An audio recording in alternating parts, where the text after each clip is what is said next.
Shalom. Mari hari ini saya mengajak setiap kita datang kepada Tuhan dengan segenap hati untuk kita meninggikan dan mempermuliakan Tuhan. Mari siapkan hati saudara dimanapun saudara berada untuk menyembah Tuhan. Terima kasih Tuhan, terima kasih. Segala pujian syukur bagimu, Kau hadir dalam hidupku. Kini ku datang sujud di hadapanmu, memujimu, menyembahmu. Yesus, ku menyembahmu.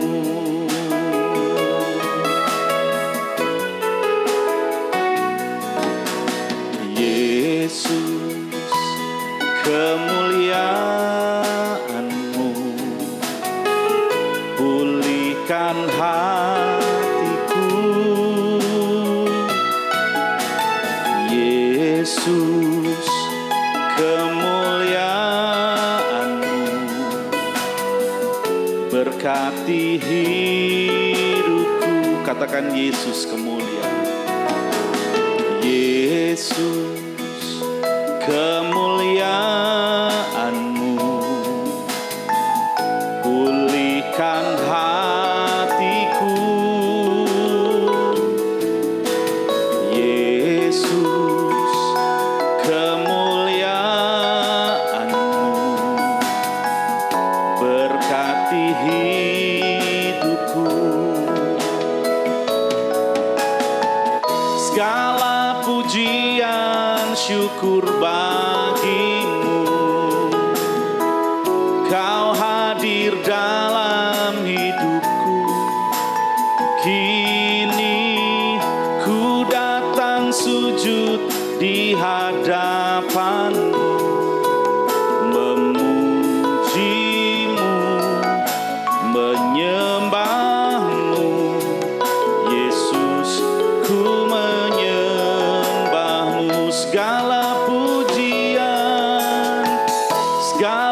pujian syukur bagimu,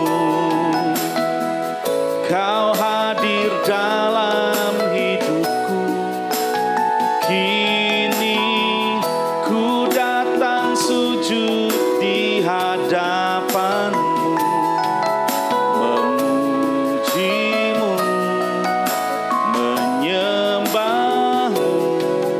Yesus, ku menyembahmu, memujimu, menyembahmu. Yesus, ku menyembahmu, memujimu, memujimu, menyembahmu. Yesus, ku menyembahmu. Segala pujian bagimu, segala hormat bagimu Tuhan. Yesus Allahku, Allah yang hidup, yang layak dipuja. Kau layak disembah, Kau layak ditinggikan, Kau layak dimuliakan. Haleluya, terpujilah namamu. Yesus Tuhan, Kau Allah yang layak diagungkan. Kinarala marala marala marala marala mo yesebarala marala mo. Kidere narala marala maraya side barala rala mo. Sherere rala mashandi di rala malamo. Haleluya, kinamarala yasi. Sherere rala rala marala mo. Kidere ramata karala marala marala mo.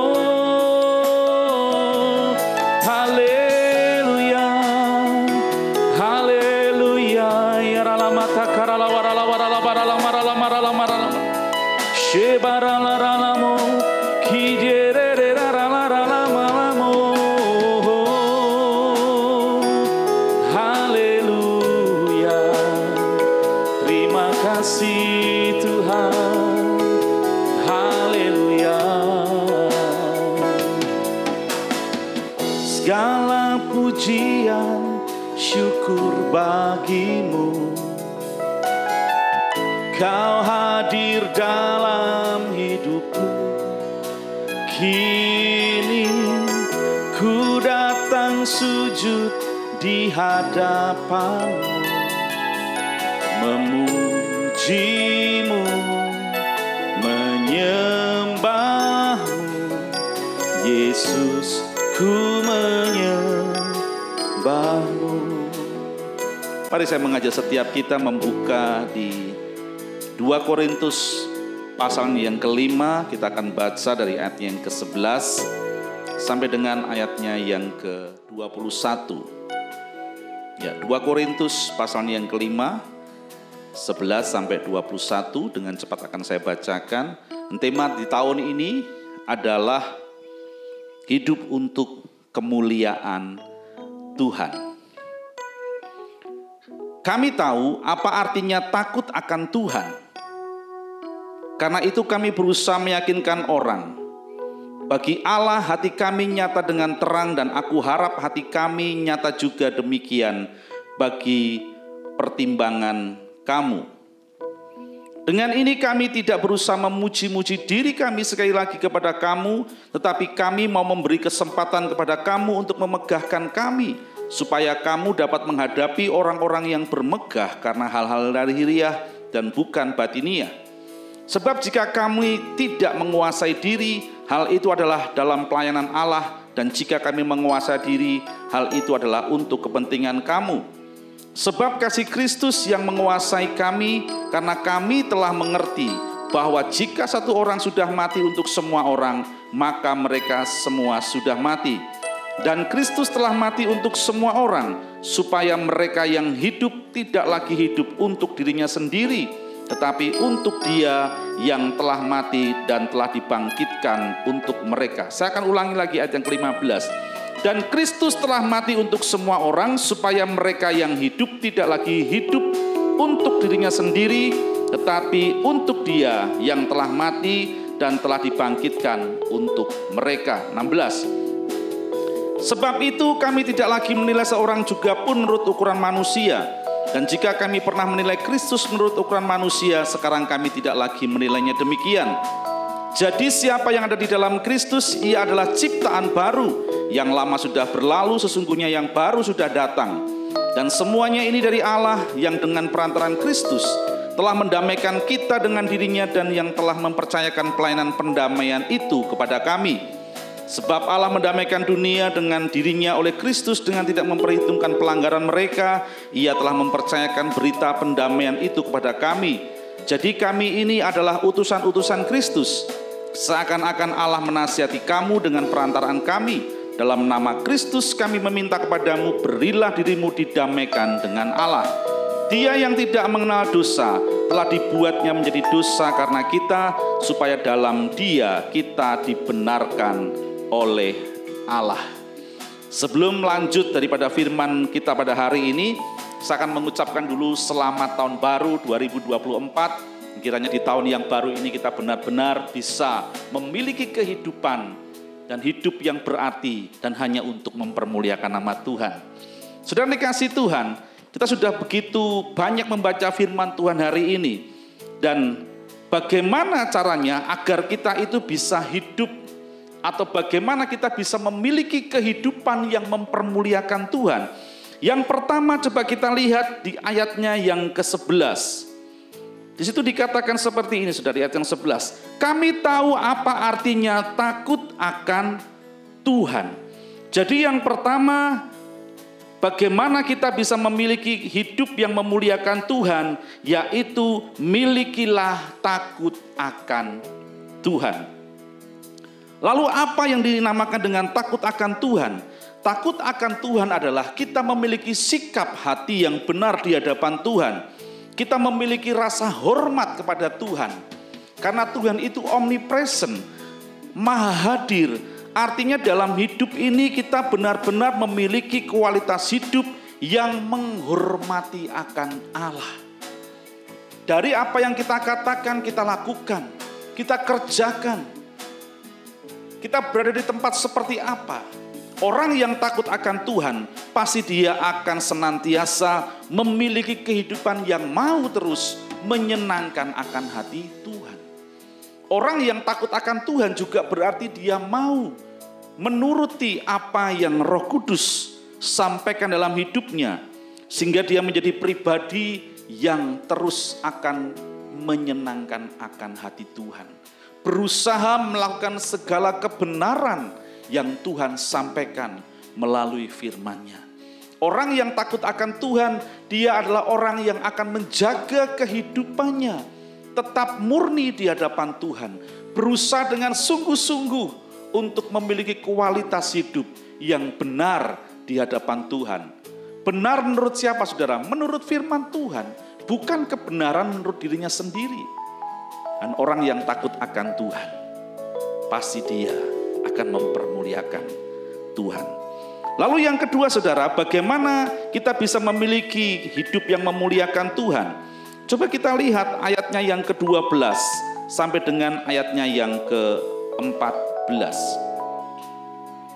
Dari 2 Korintus 5, 12 sampai 14.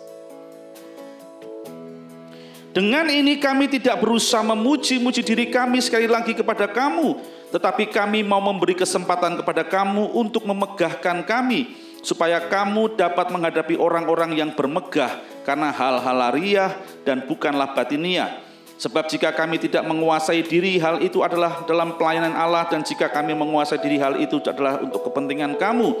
Sebab kasih Kristus yang menguasai kami, karena kami telah mengerti bahwa jika satu orang sudah mati untuk semua orang, maka mereka semua sudah mati.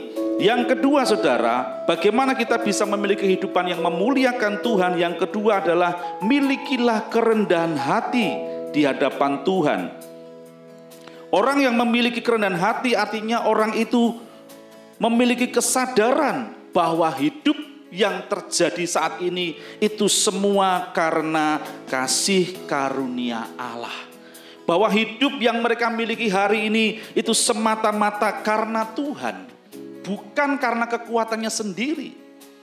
Tetapi orang akan sadar ketika memiliki kerendahan hati, dia itu benar-benar bahwa apa yang terjadi dalam hidupnya itu semua atas campur tangan Tuhan. Coba kita lanjutkan di ayatnya yang ke-16 sampai 19. Sebab itu kami tidak lagi menilai seorang juga pun menurut ukuran manusia. Dan jika kami pernah menilai Kristus menurut ukuran manusia, sekarang kami tidak demikian menilainya demikian. Jadi siapa yang ada di dalam Kristus, ia adalah ciptaan yang baru. Yang lama sudah berlalu, sesungguhnya yang baru sudah datang. Dan semuanya ini dari Allah yang dengan perantaraan Kristus telah mendamaikan kita dengan dirinya, dan yang telah mempercayakan pelayanan pendamaian itu kepada kami. Sebab Allah mendamaikan dunia dengan dirinya oleh Kristus, dengan tidak memperhitungkan pelanggaran mereka. Ia telah mempercayakan berita pendamaian itu kepada kami. Artinya bahwa hidup yang kita hidupi ini semua karena kasih, kemurahan, kasih, karunia yang Tuhan berikan. Dalam 1 Korintus 15 ayat 10 dikatakan seperti ini. Tetapi karena kasih karunia Allah, aku adalah sebagaimana aku ada sekarang. Dan kasih karunia yang dianugerahkannya kepadaku tidak sia-sia. Sebaliknya, aku telah bekerja lebih keras daripada mereka semua. Tetapi bukannya aku, melainkan kasih karunia Allah yang menyertai aku. Jadi Paulus berkata bahwa kalau hari ini dia ada sebagaimana adanya sekarang, itu bukan karena kepandaian Paulus, bukan karena kepiawaian Paulus, bukan karena keberanian Paulus. Tetapi Paulus sadar betul bahwa apa yang terjadi dalam hidupnya hari ini itu semua karena Tuhan. Semua karena kasih karunia Tuhan yang bekerja dalam hidupnya. Jadi untuk itu mari belajar seperti Paulus, milikilah kerendahan hati dalam hidup kita. Lalu yang ketiga, bagaimana kita bisa memuliakan Tuhan dalam hidup kita? Coba kita baca di ayatnya yang ke-20 sampai dengan ayat yang ke-21. Jadi kami ini adalah utusan-utusan Kristus. Seakan-akan Allah menasihati kamu dengan perantaran kami dalam nama Kristus, kami meminta kepadamu, berilah dirimu didamaikan dengan Allah. Dia yang tidak mengenal dosa telah dibuatnya menjadi dosa karena kita, supaya dalam Dia kita dibenarkan oleh Allah. Yang ketiga, saudara, milikilah pertobatan yang sejati.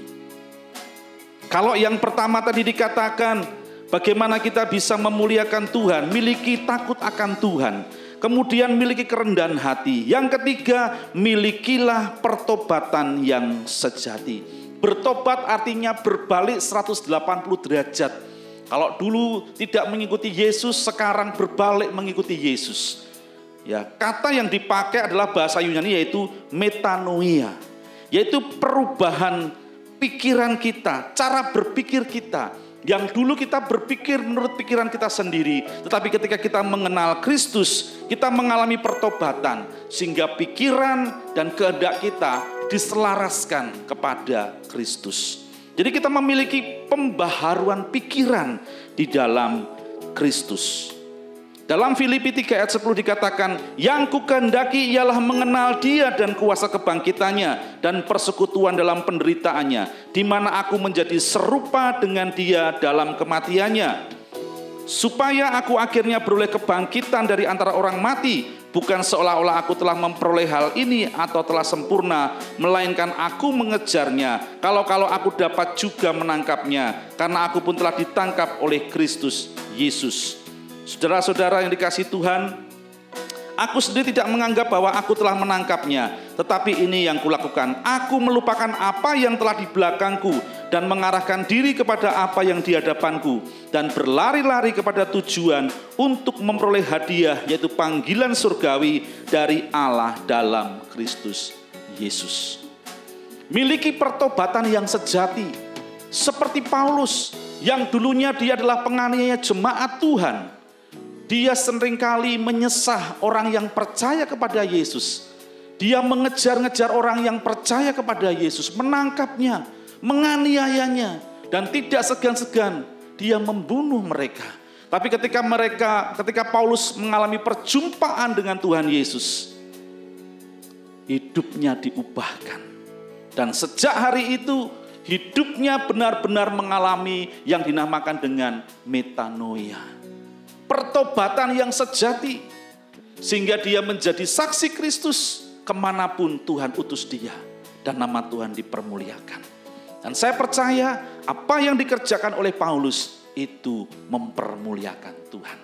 Bagaimana kita bisa memiliki kehidupan yang memuliakan Tuhan? Yang pertama, mari miliki takut akan Tuhan. Yang kedua, milikilah kerendahan hati. Dan yang ketiga, milikilah pertobatan yang sejati. Haleluya. Segala pujian syukur bagimu, Kau hadir dalam hidupku. Kini ku datang sujud di hadapanmu, memujimu, menyembahmu. Yesus, ku menyembahmu. Terima kasih Bapa di surga. Kami mengucap syukur di tahun yang baru ini, di tahun 2024. Kami beroleh firman yang luar biasa, di mana Tuhan mau kepada setiap kami menjadi orang-orang yang hidup memuliakan Tuhan. Allah Roh Kudus, urapi setiap kami, sehingga kami dimampukan, kami diberikan kekuatan, kami dituntun, kami diajar untuk kami memiliki takut akan Tuhan. Kami memiliki kerendahan hati dalam hidup kami. Kami memiliki pertobatan yang sejati, sehingga benar-benar Tuhan di tahun 2024 ini kami boleh menjadi orang-orang yang hidup memuliakan nama Tuhan. Terima kasih buat firman-Mu hari ini. Terpujilah nama-Mu kekal selamanya. Dalam nama Tuhan Yesus. Haleluya. Amin.